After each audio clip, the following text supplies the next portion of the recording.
Assalamualaikum guys, welcome back to our analysis of the Casa deposit.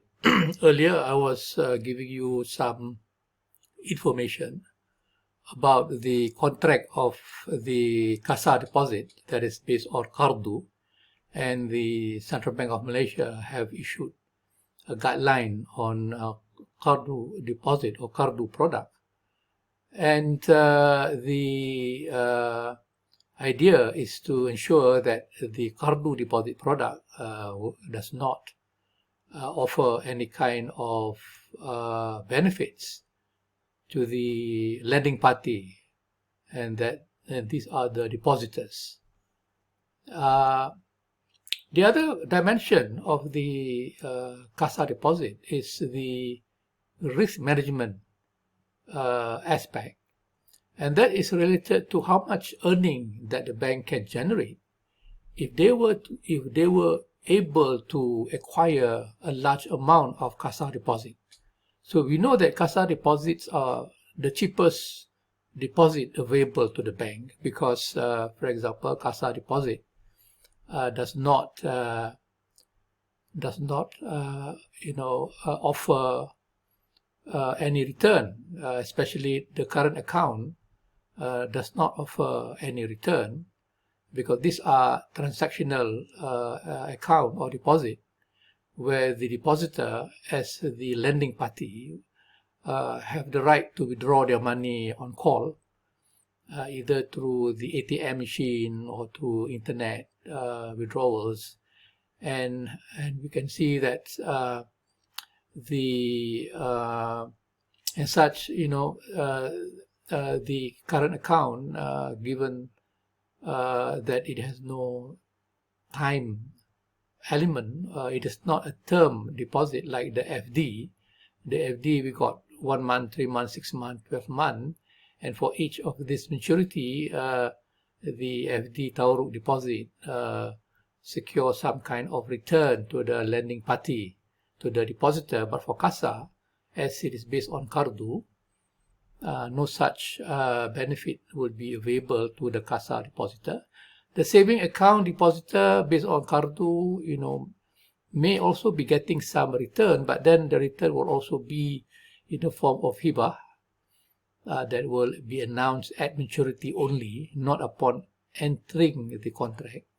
The current account or the demand deposit account are usually, even in conventional banking, it does not give any return. So in a sense that the Casa deposit is the cheapest deposit available.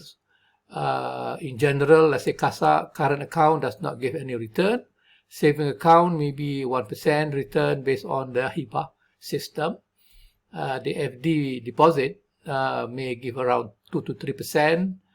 We got also the NICD, and that is the very short-term deposit that provides some kind of return.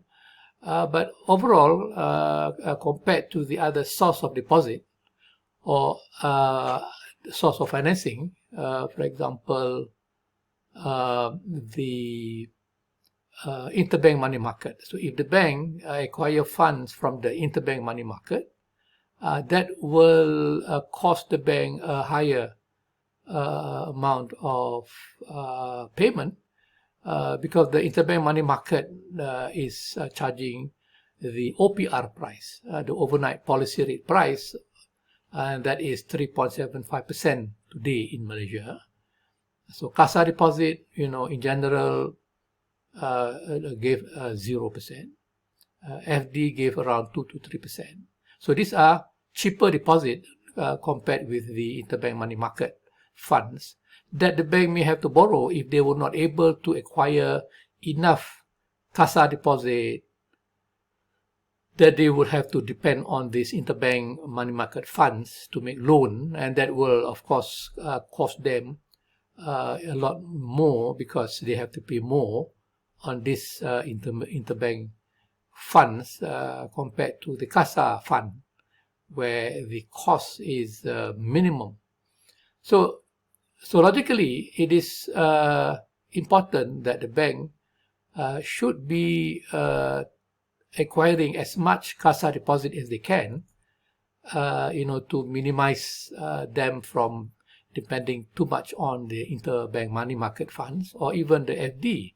So for example, if you look at a case here where we have a proportionate amount of Casa deposit and FD of 50 billion each, with a total deposit at 100 billion, and the Casa deposit at 50 billion and the hibah of 1%, and FD Tawarruk 50 billion with the profit rate of 3%, and this fund is used to generate earning in cash for liquidity purposes where the bank would not earn anything, but a large amount of the fund is used to make murabaha at 80 billion at 10% per annum, and then the rest is used to purchase sukuk at 5 billion at 5% yield.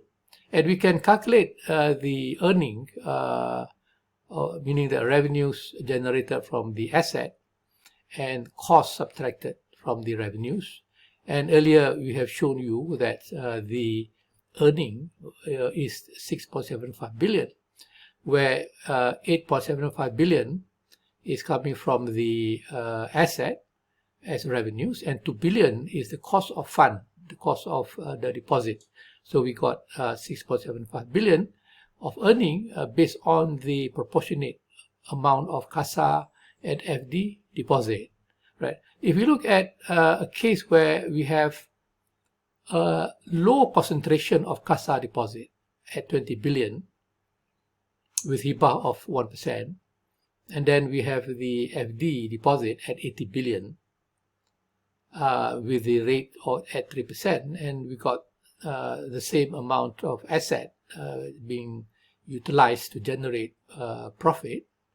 And we can see here that the earning would be what we see before, which is 8 billion plus 0.75 billion. That would be 8.75 billion. But now you will see that the cost of fund would be where the Casa will be earning about 0.2 million, and the FD would be the depositor will be earning about 2.4 million. But these are costs to the bank, and we can see that it is 8.75 billion minus 2.24 billion, and that will give us 6.15 billion. So we see here that the earning have declined, from the previous earning, where we can see that when we have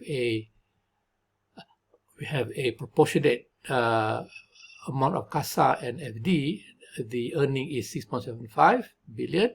But when we have less Casa and more FD, we can see that the earning have declined to 6.15 billion. So this is not good for the bank if they were not able to, advertise and promote their Casa product. Then they will end up with a low amount of Casa, and they have to depend on the FD to make the murabaha, and that would mean more cost of fund, and that will eat up most of their earning, which is lower than what we see earlier when Casa and FD are proportionately distributed.